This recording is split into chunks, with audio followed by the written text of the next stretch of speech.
quem está aqui no estúdio para responder as suas dúvidas sobre a proposta da reforma da Previdência apresentada pelo governo federal é João Badari, especialista em direito previdenciário, aqui conosco. João, obrigado pela participação conosco. Antes da gente trazer os questionamentos do pessoal de casa, que, claro, surgem muitas dúvidas quando um projeto é apresentado, para você, João, era esse texto apresentado hoje, era o que se esperava? Um texto bem firme, bem rígido em alguns benefícios ou não ficou aquém? Eu já imaginava, porque o governo já sinalizava, desde o governo Temer, a idade mínima, que hoje o principal que a gente encontra nessa reforma, ela mudou tudo da Previdência. Basicamente, todos os benefícios foram mudados. Só que o que acontece? O que a gente esperava é que acabasse a aposentadoria por tempo de contribuição, conforme eles colocaram. Mas eu acredito que vai ter muita barganha, muitas coisas vão ser ainda tornar um pouco mais leves, o que é tão rígido. Então, acredito que isso vai acontecer, mas depende do Congresso. Então, vamos trazer uma dúvida dos telespectadores aqui sobre o projeto da reforma da Previdência. A gente tem na tela algumas perguntas, começando com o Carlos, João. A regra será aplicada a todas as aposentadorias ou haverão considerações para quem já tem quase 25 anos de contribuição? Vamos lá, deixa eu ajudar minha miopia. Quem tem 25 anos de contribuição, isso não influencia tanto. Por quê? Porque na regra de transição que foi criada, ela protege quem tem 2 anos. O Carlos é homem, quem falta 2 anos para se aposentar vai ter que cumprir um pedágio de 50%. O Carlos teria que ter 33 anos. Agora, a outra forma de transição, eu tenho que saber a idade dele, porque daí é a somatória de pontos. Mas, de qualquer forma, ele não vai conseguir. Esse pedágio de 50% ou seja, se falta 2 anos, você vai ter que trabalhar mais um ano para ter o benefício, exatamente. Certo? Para aquelas pessoas que faltam no máximo 2 anos para se aposentar, pedágio de 30%. Foram criadas 3 regras de transição. Pedágio de 30%, 8696, mulher atingindo 86 pontos, homem 96 pode se aposentar, ou um misto de idade com tempo de contribuição. Então, no caso do Carlos, eu precisaria saber quanto tempo ele tem de idade, qual a idade dele. Mas com 25 anos de contribuição, ele não vai entrar, por enquanto, nessa regra de transição já. Ele não vai se aposentar já. Vamos ver, então, outra pergunta. Depois do Carlos, tem a pergunta do Renato, que ele disse: se aprovada, vai atingir o setor público? Como é que ficam os servidores? A regra geral vale para eles? Isso foi muito interessante, muito importante, que é o quê? Igualar. O que eles prezam tanto? Tirar aqueles benefícios tão... Aquilo que não tem no regime geral. O regime próprio, ele tem altas aposentadorias, altas pensões, eles tentaram igualar. Uma das formas foi juntando os 2 regimes. As mesmas regras do geral vai ser no próprio. Quais são as regras principais, só para a gente entender? O que é a idade mínima? Hoje, você já tem idade mínima no regime próprio, mas ela vai subir. Ela vai para 65 anos para homem e 62 mulher, o que hoje não é. E o teto da Previdência.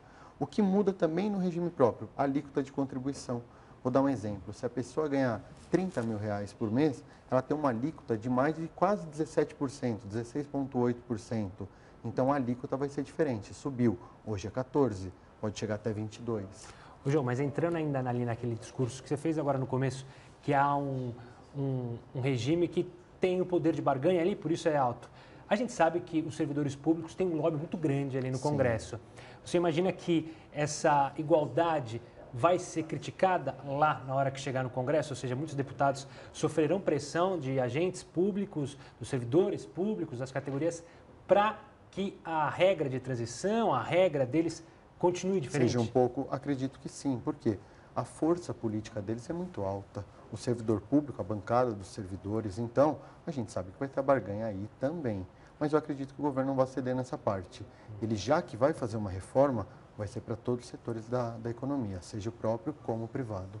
Vamos para a tela de novo. Tem outro telespectador querendo participar. O Gerson, de Sete Lagoas, Minas Gerais, pergunta aqui: para os políticos, as regras para se aposentar vão mudar ou continua a mesma coisa? Muda também, né? Muda também, exatamente. Ela passa a ser essa regra do regime geral. Vale para todo mundo. Hoje tem aquilo do político que entra, que ele já está com condições, que se aposenta com 1,35 avos, alguns requisitos diferentes. Não. Todo político que entrar a partir de agora, as regras do regime geral. Muito importante também. É importante. Para quem está lá vai valer? Para quem já está lá, não. Para quem isso entrar vai valer na para próxima quem legislatura. para as próximas. Para os novos políticos. Sim. Vamos para a próxima pergunta. O Ricardo de Campestre diz, a respeito de deficientes físicos, teria mais facilidade? Eu tenho 49 anos e possuo deficiência nas mãos. Eu terei direito à aposentadoria? Aí é um trecho importante, né, Ricardo? Que muita gente está dizendo que foi muito pesada a aposentadoria para quem...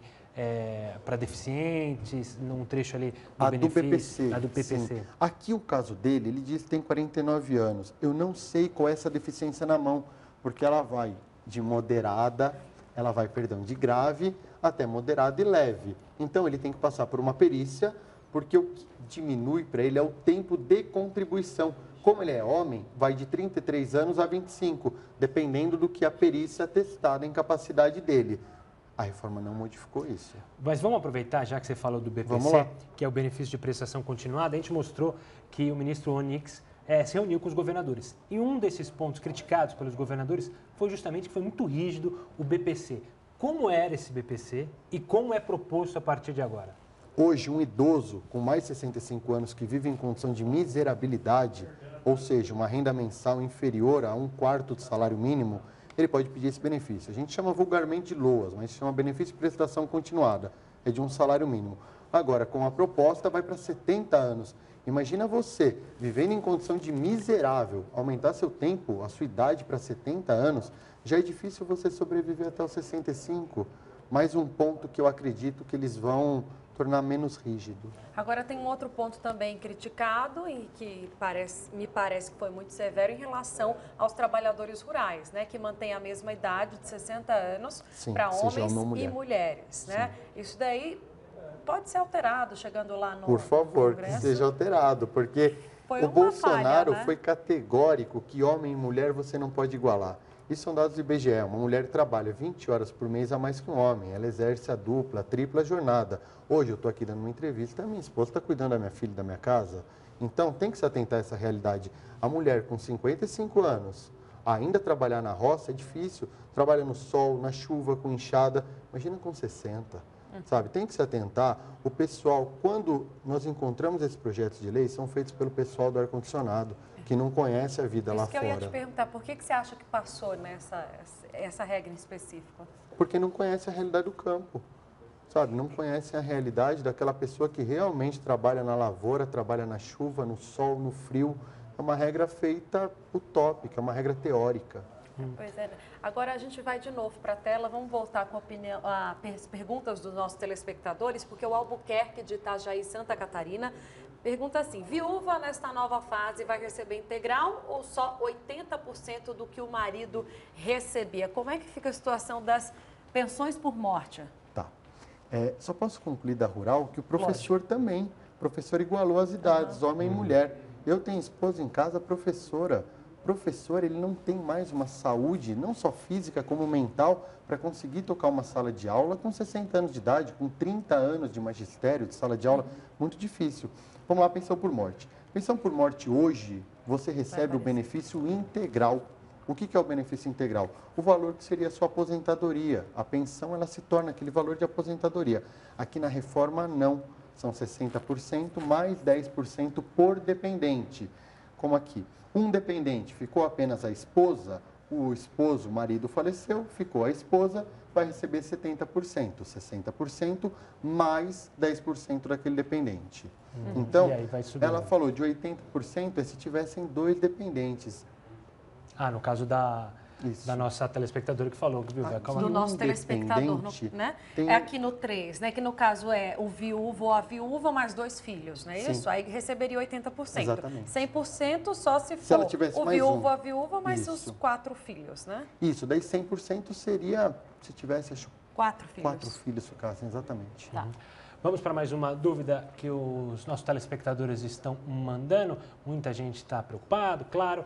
Paulo, de Americana, a previdência privada e a pública terão a mesma base de cálculo, João? Não. O que acontece? Elas começam na mesma base de cálculo. Aqui ele fala da privada e da pública. Até o teto da previdência de 5.839, elas acompanham. A partir disso, sobe de forma progressiva. Conforme você ganha mais, você paga o excedente. Até 22%. O servidor público pode chegar a 22%. O acima do teto não vale para a previdência do privada, que ele diz é o regime geral da Previdência. não vale para isso. A privada, que é o regime geral, tem o teto do INSS. Para você atingir o máximo, né, 5 mil e pouco, né, hoje, o que tem que acontecer? Qual que é o cálculo que se faz? Hoje é muito difícil você atingir. Por quê? Quando a gente fala na regra 8696, que é a exclusão do fator previdenciário, não diz que você vai chegar no teto. Ela diz que sua aposentadoria, seu benefício vai ser integral. Integral não é teto, todo mundo confunde. Integral não vai haver incidência do fator previdenciário, que é aquela fórmula que leva idade, expectativa de sobrevida e tempo de contribuição. Então, para você chegar no teto, tem que fazer um planejamento de aposentadoria. Por quê? Levam em considerações todas as contribuições a partir de julho de 94. A fórmula é essa, eu tenho que pegar tudo a partir de julho de 94, desconsiderar as 20% menores, ver se vai ter fator ou não. Não tem um jeito simples de explicar como chegar no teto, né? Mas fica tudo muito mais difícil. Eu queria aproveitar, já que a gente está falando de desconto, de benefício, nessa nova regra, alguns disseram que era uma regra Robin Hood porque você muda a alíquota, ou seja, a alíquota foi diferente. Antes, durante a apresentação, eles até falaram, né? Por 1 centavo a mais, a pessoa mudava a alíquota dela. Concordo. E acabava tendo prejuízo pelo aumento. Ele receberia menos, o líquido dele menos do que aquela pessoa que recebe menos do que ele, que tem um salário menor, um holerite menor. Esse foi o exemplo que eles deram. Então, como você vê essa mudança na alíquota, ou seja, fazendo com quem recebe mais, pague mais, ou seja, ajude mais a Previdência, e quem recebe menos, contribua menos. Você viu como uma tentativa de diminuir essa diferença, essa desigualdade? Acredito que sim. Foi uma tentativa, não vai ser uma diminuição tão grande, os valores não são tão expressivos, mas essa parte eu achei bem interessante. Porque aí já é algo mais atuarial que eles fizeram. Eu desconheço como foi feito esses índices.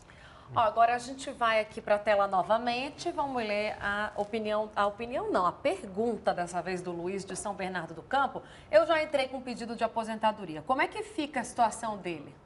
Toda pessoa, Luiz de São Bernardo, não se preocupe. Toda pessoa que já faz jus a uma aposentadoria, que já tem direito adquirido à aposentadoria, não vai mudar em nada. E aquelas pessoas que ainda estão para adquirir o direito, também não, a reforma não foi aprovada.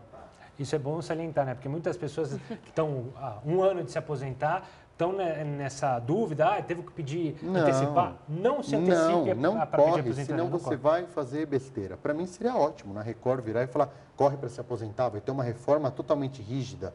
Não faz isso que você vai se arrepender. Momento de planejar, de ir no INSS, buscar documento, ver o momento certo de se aposentar. Mas não sai correndo e pede sua aposentadoria. A não ser que você, mulher, 86 pontos, sua humanidade mais tempo de contribuição, ou homem, 96. Porque aí não tem incidência do fator. Um dos detalhes dessa aposentadoria que chamou muita atenção, até durante a apresentação, eu vou pedir para o pessoal lá de cima mostrar, é o artigo que fala do FGTS. Que a gente tem ele aí, que é o vínculo empregatício, aí está eu.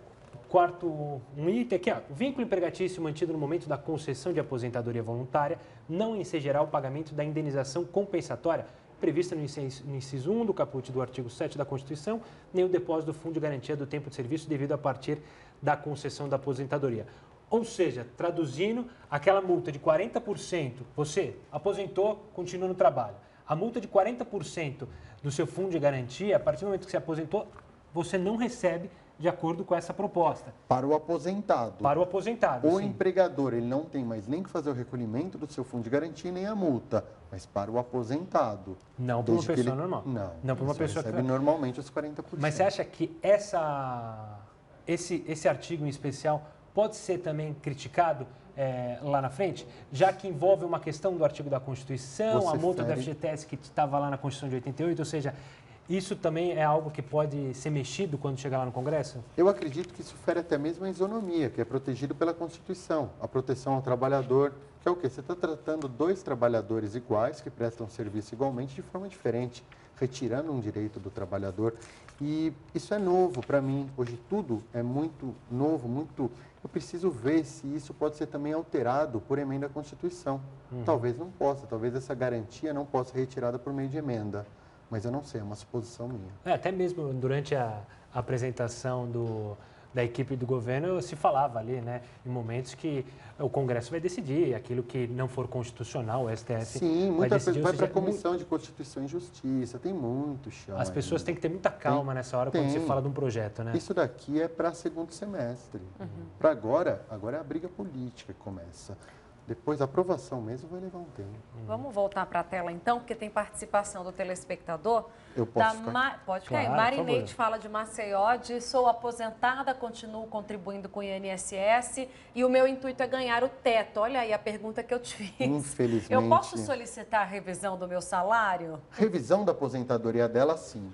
Todo aposentado pode buscar, pode fazer um estudo, uma análise se cabe uma revisão na aposentadoria. Muitas, milhares, centenas de milhares estão erradas, mas não por esse caso. Em 26 de outubro de 2016, o Supremo Tribunal Federal, por 7 votos a 4, ele negou o direito do aposentado, e continua contribuindo, de incluir as contribuições na aposentadoria. Chamava desaposentação.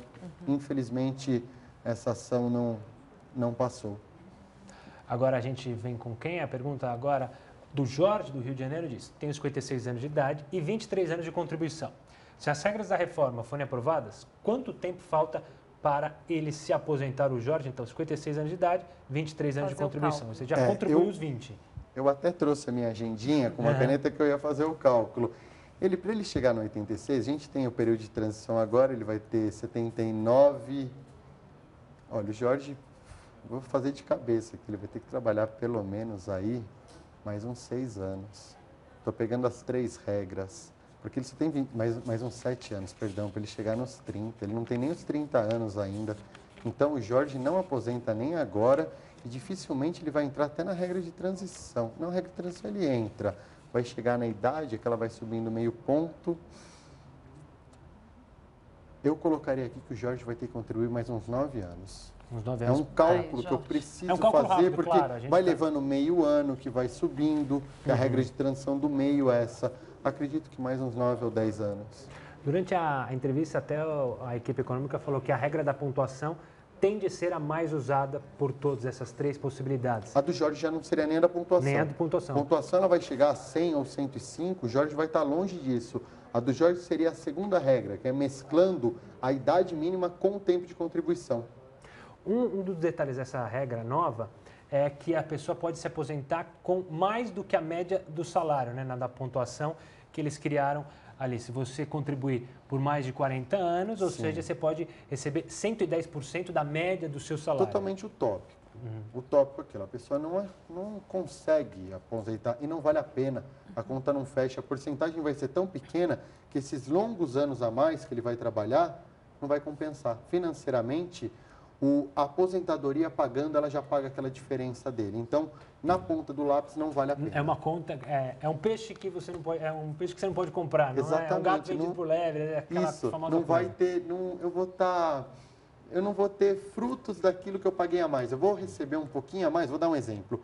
Em um ano de aposentadoria, eu recebo R$1.000 por mês. Em um ano dá R$13.000, com o 13º. Aqui, se eu tiver um aumento de R$50, em um ano são 600. Eu vou levar mais de 20 anos para eu conseguir essa diferença. Então, não vale a pena. Agora, eu acho interessante, já que a gente trouxe esse cálculo para o Jorge, a gente destrinchar essas regras de transição. Você poderia explicar? Porque eu acho que é uma dúvida comum, todo mundo quer saber aonde que eu me encaixo, né? Tem a questão da idade, né? Você pode fazer o cálculo pela idade, o sistema de pontos e aquela outra regra para quem já está perto de se aposentar. Perfeito. Eu vou falar de duas, mas eu vou usar minha colinha porque ela envolve 4 situações. Pontos. Mulher, somou 86 anos. Homem, somou 96 anos. Você pega a sua idade e seu tempo de contribuição. Você pode se aposentar, desde que isso vai subindo a cada ano, você acompanhe. Se você não conseguiu esse ano, ano que vem já vai ser um ponto a mais, até chegar em 100, 105. Isso de 86, 96 é transitório. Na verdade, o permanente são 100 ou 105 pontos. O outro ponto, pedágio, 50%. É só para quem falta 2 anos para se aposentar. Se a mulher tem 28 anos de contribuição, o homem tem 33, o que faltar, 50% ele cumpre. E agora aqui, vamos para essa última. A última é que mescla as duas coisas. Homem, 35 anos de contribuição. Mulher, 30 anos de contribuição. O homem tem que ter um mínimo de 56 anos. Mulher tem um mínimo de 56. Homem, um mínimo de 61, consegue se aposentar. Porém, a cada 6 meses, cresce um ponto a idade. É um pouquinho complexo, mas no caso do Jorge, que a gente viu, o Jorge já estava perto, ele já ia alcançar a idade dos 61 anos. Por que eu falei que tem que fazer um cálculo? Porque vai subindo 0,5%. Então, Jorge, se eu virar para ele e falar, Jorge, daqui 7 anos você aposenta? Não, porque eu tenho que considerar o 0,5% que está subindo. Então, 3 regras de transição. Uma, pontos. A outra, idade mais tempo de contribuição. E uma terceira do pedágio, só para quem faltam 2 anos. Eu tenho, por exemplo, o exemplo do Alessandro aqui, que trabalha aqui com a gente. Faltam 5 anos para ele se aposentar, ou seja, ele não está mais na regra dos 2 anos. Naquela dos 2 anos. Mas ele está num período próximo. Quantos anos ele tem? Ele está com 47 anos. 47 e faltam quanto? Segundo ele, faltam 5 anos para se aposentar. 47, 60, vai dar 80 e pouco. O que mais fácil ele vai chegar é nesse... Olha, é que é tudo por cima. Eu acho que o mais fácil é de pontos. O outro vai subindo meio a meio, ele não vai conseguir se aposentar. 2 anos não faltam, faltam mais. Então, o Jorge vai ser... É bom saber, então, todas as pessoas que têm esse período curto, assim, claro, se programar e ver, olhar mais para frente, olha, vai valer mais a pena esse, aquele, do que sair em desespero já pensando... Com certeza, o melhor é espera, planeja sua aposentadoria, busca documentos no INSS, o Cadastro Nacional de Informações Sociais, vê se está tudo direitinho lá. Se você trabalhou exposto a agente nocivo à sua saúde, busca na empresa o PPP, que é o Perfil Profissiográfico Previdenciário. Existem N situações que aumentam o seu tempo de contribuição, mas planeja, não sai correndo para pedir. Tá certo, obrigada. A gente conversou com o João Badari, que é especialista em direito previdenciário, tirando algumas dúvidas que surgiram nesse início dessa proposta ainda que vai ser discutida pelo Congresso. E a gente, numa próxima, volta a falar sobre o que vai acontecer por lá, porque tem muita coisa ainda para acontecer, né, João? Sim. Obrigada pela sua participação. Eu que agradeço, muito obrigado. Obrigado, João, e até uma próxima. Para vocês, obrigado. Obrigada.